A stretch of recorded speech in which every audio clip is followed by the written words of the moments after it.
No player has been as influential or made as much of an impact to Arsenal Football Club in the modern era than Thierry Henry, their all-time leading goalscorer and talisman of their Invincibles team. Replacing him was always going to be a nigh-on impossible task, and nearly 2 decades after he first left the club, the Gunners have yet to find anyone to come close to what Henry did. But that's not for lack of trying, and in the 2010s, a young French hotshot striker was tipped to be the one to finally occupy Thierry Henry's vacant throne. However, he only succeeded in becoming a laughingstock and the butt of endless jokes amongst Premier League fans. Born in a suburb of Paris to an Ivorian father and Malayan mother, a 5-year-old Yaya Sanogo was inspired by the glorious triumph of the France national team at the '98 World Cup and started playing five-a-side matches with his mates on the pitch at his estate. Although the family moved around a lot, there was one constant, and that was football. After being rejected from the prestigious Clairefontaine Academy, Sanogo began to follow in the footsteps of his idol Thierry Henry and started to train at CO Les Ulis at the age of 12. He spent only a year there before being spotted by scouts at Auxerre and brought into their academy on a youth contract. Desperate to make it as a pro footballer, he told himself that he would have to work the hardest and become the best young player at the club, and that's exactly what he did. Making mincemeat of the under-14s and the under-16s, he was banging in goals at a frightening rate, and the coaching staff started to get very excited by the prolific youngster. He was then brought into the youth setup of the national team and continued his prodigious goal-getting, bagging a goal a game for the under-16s. Due to his pace and clinical finishing, the comparisons to Thierry Henry started to be bandied about more and more frequently. All his hard work paid off, and in 2009, at the age of 16, he signed his first professional contract with Auxerre. Although his scoring rate dipped a little at under-17s level, averaging a goal every other game, his coaches were filling his thoughts with superstardom, telling him that he was the new Henry and that he would be the future of France's forward line, guaranteed a starting spot next to Karim Benzema. And then all the progress, all the goals, all the praise ground to a crunching halt as a 17-year-old Sanogo was sidelined for the best part of 2 years, with first a broken tibia and then a devastating abductor injury on the same leg. Football-wise, you have to say that this happened at the worst possible phase of his development. Growing rapidly, Sanogo would eventually end up as 6'3". Work on his technique and ball control would have been vital at that stage for Sanogo to get to grips with the new length of his limbs. Being sidelined for so long was also a test of his mental resilience. After a period of time, Auxerre stopped paying him. Sanogo's wage was money that his family relied on, and life became a real struggle. With his patience wearing thin, he was on the verge of abandoning his dream, retiring from football and going to work at the post office. A devout Muslim, his faith kept him strong and gave him the will to persevere. His resolve proved to be worth it, as at the end of the 12-13 season, when he returned from his excruciating layoff, he reminded everyone why he was once one of the most hyped up prospects in France. Within the space of 6 days, he scored 7 goals in 2 League 2 matches, 4 against Stade Lavallois and a hat-trick against Tours. All of a sudden, Sanogo's name was on everyone's lips again, and he had caught the attention of a certain Mr. Arsene Wenger. The Arsenal manager, whose reputation for unearthing young French talent preceded him, phoned Yaya Sanogo, praising him on his rare goal-scoring antics and declaring that he was hopping on a plane to meet him in Paris. With many clubs linked with signing Sanogo, who was nearing the end of his contract, Wenger thought that a personal touch would give him the edge. Wenger told Sanogo that although he wouldn't be going straight into the first team, he liked what he had to offer as a player, and as long as Sanogo was willing to work hard, he would improve at Arsenal and there would be opportunities for him there. Following in his idol Thierry Henry's footsteps and playing for the Gunners had been a lifelong dream of Sanogo's, and so he jumped at the chance to do so, and on the 1st of July 2013, the signing of 20-year-old free agent Yaya Sanogo was announced. At that very moment, Sanogo was competing in the Under-20 World Cup with an insane France team, featuring the likes of Alphonse Areola, Luca Dean, Kurt Zouma, Samuel Umtiti, Jeffrey Kondogbia, Paul Pogba and Florian Thauvin. Any curious Arsenal fans tuning into the tournament hoping to get a better idea of the type of player they had just signed would have been treated to some eye-catching performances, littered with all the reasons why this man had been hailed as the next Henry for most of his teenage years. His pace on the break and with the ball at his feet, his ability to hold up the ball and also to link up play either by dropping deeper or picking a nice pass in the final third, his composure and clinical finishing in the area. He also offered an aerial presence in the box and was a good target to hit. However, there was also plenty of evidence to suggest that patience would be required, as there were several very rough edges to Sanogo. Gangly and ungainly, he could be klutzy and clumsy and was far from the smoothest of movers at times. His first touch could also be as subtle as a sledgehammer sledgehammer and frequently got him into trouble. His shooting could occasionally be wild and rash. Overall though, he was a key player for Les Bleus, scoring 4 and assisting 2 as France won the Under-20 World Cup, beating Uruguay on penalties in the final. Although aware that he was missing a couple of crucial steps, making the huge leap from the French 2nd Division to the Premier League, Sanogo was ready to work hard, improve and try to force his way into the team. Unfortunately, Sanogo's body was battling against him once more, and after making his debut as a sub against Fulham on matchday 2, he was sidelined for 3 months with a back injury he picked up while on duty with the France Under-21 squad. Just as would be the case for much of his Arsenal career, it was rotten luck. With Lucas Podolski also injured and Nicolas Bentner firmly out of favour, Olivier Giroud was the only fit striker available to the Gunners, and so Sanogo would surely have got a lot of valuable minutes replacing his fellow countrymen at the end of games. In fact, Sanogo's signing had been used by Arsenal fans as a stick to beat Wenger and his penny-pinching ways round the head with. During the summer window, supporters were crying out for Wenger to open his biscuit tin and splash out on a big-name striker. The now infamous and much-mocked $40 million plus £1 bid for Liverpool's Luis Suarez in July only poured fuel on the flames. In August, a well-meaning Arsene Wenger wound up the Gunners even more by saying that in Yaya Sanogo, he had already acquired a quality forward. We have signed Sanogo. He has not made the headlines. Why? Because he is not £50 to £100 million,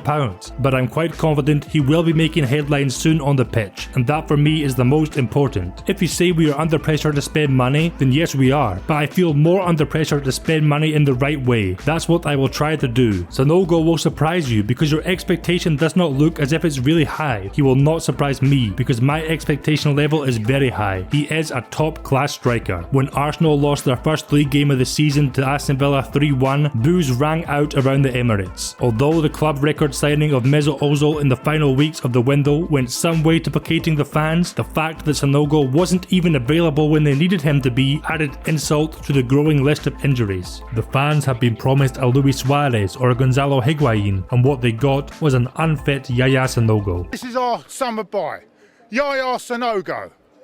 Injury prone Yaya Sanogo's already got injured, by the way, in training. Right, he's on the bench half injured. Right, wanted to be a postman, now he's playing for the Arsenal. When Sanogo returned in February, Arsenal were still in need of striking reinforcements and someone who could allow the overused Giroud a bit of rest, and so Arsene Wenger decided to hand Sanogo his first Arsenal start in the FA Cup 5th round match against Liverpool. He made an instant impact, using his height and physicality to win the ball in the box before turning and unleashing a shot which was deflected into the path of Oxlade-Chamberlain, who opened the scoring. Arsenal won 2-1 and Sanogo had put in a good performance which drew universal praise, especially from Arsene Wenger. For first performance, he was excellent. He was always in the game, was a handful for them. Considering the intensity of the game, it was absolutely excellent. Yeah, Sanogo seems to become a joke figure already before he's even played for us, which I find a bit annoying from Arsenal fans as well, like written him off already, but you don't know, he could be our next Anelka. I mean, he's raw and he's unpredictable. 3 days later, and Wenger continued to show his faith in the young talent, causing no small amount of raised eyebrows when he threw Sanogo in from the start against Bayern Munich in the last 16 of the Champions League.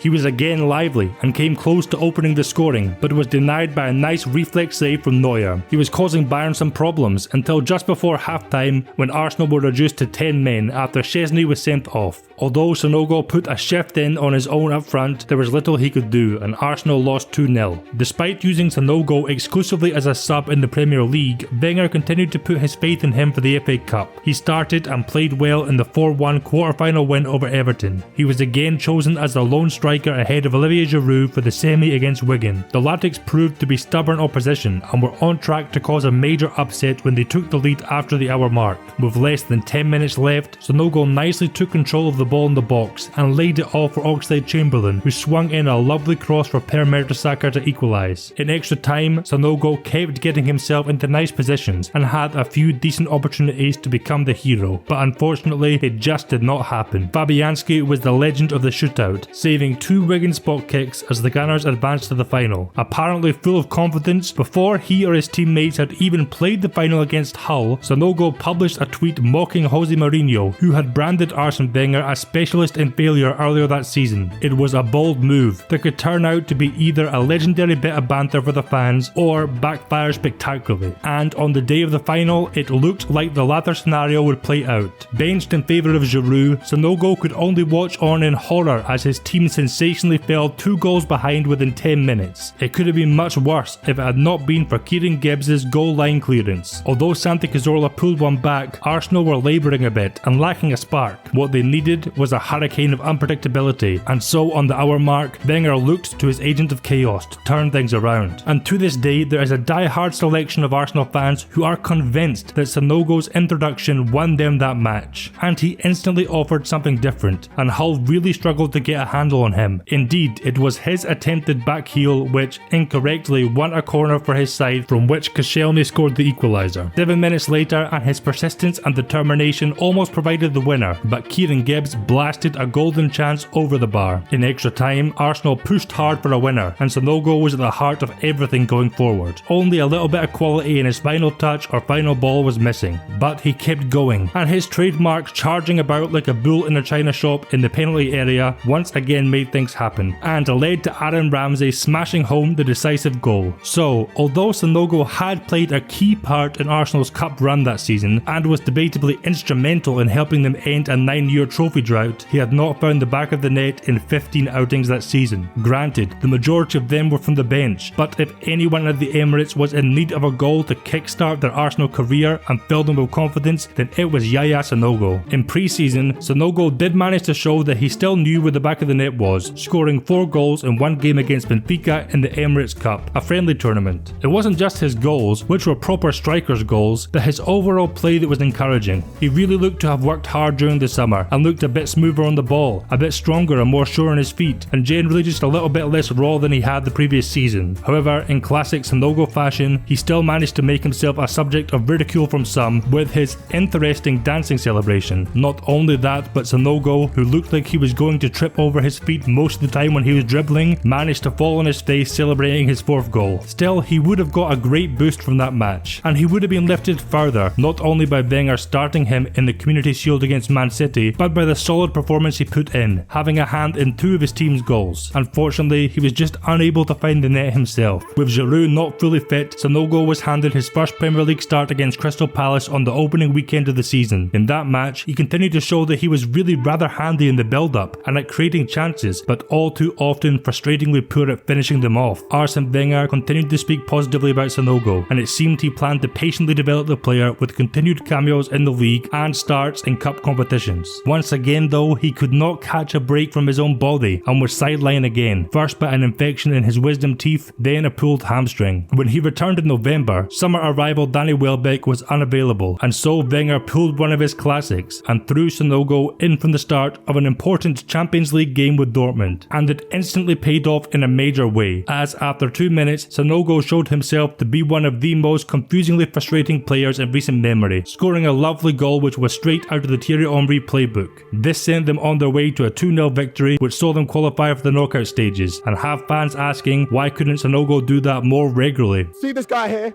This guy's name is Darminda. He WhatsApped me saying, what's Yaya doing up front? What did Yaya do, Darminda? What did Yaya do? What did Yaya do, God? What did Yaya do, God? When Welbeck returned, Sanogo dropped out of contention, and in January, Wenger thought the best thing for his development would be to go on loan, and he was sent to relegation battlers Crystal Palace. In his press conference following Sanogo's arrival, Alan Pardew's choice of words were a gift for those looking to make a meme out of Yaya. Strikers in the Premier League don't always have to contribute with goals. I think Sanogo offers a bit of chaos factor. You're not quite sure what he's going to do. He's got technical ability that sometimes surprises you, and I think he can score goals. His main job here is to grow as a player, and goals will make him grow quicker. That phrase, the chaos factor, would stick to Sanogo for the rest of his career, simply because it summed him up so well. Also, many fans took it to be a euphemism for, he's a bit shit, really. He started off well with a good performance against Burnley. However, as the season drew on, Pardew realised that he needed a little bit less chaos factor and a bit more I can actually stick it in the back of the net factor, and Sanogo's game time quickly dwindled. In his 11 appearances for Palace, he scored scored 1 goal against Southampton in the FA Cup. With Arsene Wenger feeling that he wouldn't be able to provide the consistent game time Sanogo needed to fulfill his potential, he was sent on another loan before the 15-16 season, this time to Dutch giants Ajax, and it was a disaster. Leaked documents from within the club showed the flawed process behind signing him. There are no scouting reports. The player has been signed based on the opinion of the head coach of Arsenal, Wenger. The statistics and quality of the player are very questionable. The player does not fit the profile. We seek an experienced striker who is ready, and Sanogo has yet to ripen. And indeed, he did not impress coach Frank de Boer at all in the 3 substitute appearances he got in the Eredivisie, with the manager offering this damning assessment: "When I see Sanogo, I still have my doubts. I have still found no qualities with which you can do something." He was demoted to the reserves, and the footage of him playing for them provided great material for jokers back in London, as he looked worse than hopeless. His woeful showings led Ajax fans to give him the nickname Sa No Goal. Yaya then picked up his obligatory injury, with a groin strain ruling him out for 2 months. A less than impressed Ajax sent him back to Arsenal in January, who promptly shipped him off to Charlton in the Championship. A hat-trick on his first start for the club rightly got fans excited that Sanogo had finally found his level and would be able to make a big impact. 2 games later though, and any momentum he may have been able to build was halted when he was sent off and banned for 3 matches for apparently elbowing Anthony Kay off the ball. He made just 3 more appearances for Charlton, 1 start, and didn't score before he sustained a calf injury which would keep him out for the majority of the 16-17 season. Returning in March 2017, he was put into the under-23s and named in the starting 11 to face Spurs. That announcement drew many hilarious comments on Twitter, my favourite being, "I know we hate Tottenham, but not enough to destroy 11 kids' careers by making them face Sanogo at such a young age." Sanogo actually scored in that game, but it was a strike of such low quality that it again received many derisive comments on Facebook. Sanogo signed off on his time at Arsenal with a hat-trick for the reserves before being released in the summer. Again, this news was the source of much banter. He was still only 24 at that point and had plenty of time to prove that first, he was no longer injury prone, and 2, he could be a decent striker for a top flight team. A return to France with Ligue 1 side Toulouse gave him the chance to do just that. He got off to a slow start though, as he tried to return to full fitness after his long injury layoff at Arsenal and lack of game time over the last few years. Initially named mainly as a sub, when he was included, he broke into the team and became a first team regular in the last third of the season. He also recaptured his eye for goal, scoring 6 and assisting 2 in the last 15 matches of the campaign, the highlight being a last minute brace to salvage a point against Strasbourg. But in the end, it was not a platform for Sanogo to go on a goal rampage, as in his next 2 seasons at Toulouse, he was in and out of the first team and scored just 6 goals. He was released in the summer of 2020 following the team's relegation. In an interview after his departure, he provided yet another meme-worthy moment when describing his record of 16 goals in 72 games. "My stats aren't amazing, but I was able to show with my body that I am apt. I can play. Over the 3 seasons, Max Allen Gradle must have been top scorer, but I would have been second, having played a lot less matches. My record is not disgustingly bad." That summer, he was close to a return to England with Championship side Middlesbrough. However, his medical detected an issue with his shoulder, which Borough claimed would require surgery and at least 3 months rehab. Sanogo has since said that this was a lie, and his own doctor told him he was fine. However, the press reported that he had failed a medical and he was now known to clubs as a crock. And barring a goalless 9-game spell for Huddersfield in 2021, Sanogo spent 2 excruciating years clubless. He has recently admitted to being close to calling it quits during this time, but he kept going and started training with his old club Toulouse to maintain his fitness. He was soon apparently attracting interest from clubs in Scotland. Sanogo decided to test himself in lesser explored footballing regions though, and in January 2023 he joined Armenian Premier League outfit Urartu. And what do you know? He missed most of the end of their season with an injury. Returning for the 23-24 season, he scored 4 goals in 13 matches before having his contract terminated in January of this year. Now 31, he plays for Chinese 2nd Division side Qingdao Red Lions. He has scored 6 goals in 19 appearances for them, but his contract expires this month, November, so he faces yet more uncertainty. Ultimately, it's impossible not to see his broken leg at the age of 17 as the major turning point in Sanogo's career, and the thing that derailed him and stopped him from fulfilling his potential. It played havoc with his coordination and posture, and left him infinitely more susceptible to picking up further injuries, which ended up ravaging him throughout his early 20s, stopping him from getting into a rhythm and imposing himself on any of his clubs. And while I'll admit his clumsy style did look a bit funny, I don't really think he deserved all the mockery he received. Sure, he was far from a clinical striker, but he was capable of some occasional moments of brilliance. For someone with such a high chaos factor, I would say his career did not turn out disgustingly bad. Who's the best player in the world apart from Messi and Ronaldo? Yaya Sanogo. Who? Yaya Sanogo.